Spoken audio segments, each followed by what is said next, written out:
இயேசுவின் அன்பு இதயங்களுக்கு காலை வணக்கம்.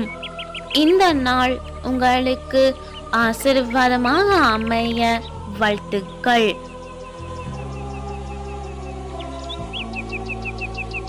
இப்புதிய நாளுக்கான ஆசீர்வாத இறைவசனம் உரோமையர் அதிகாரம் 5 இறை வார்த்தை 5.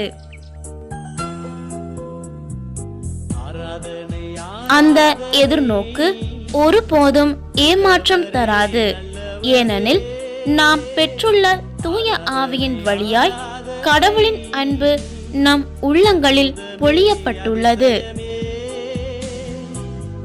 நாமம் உயர்த்தியே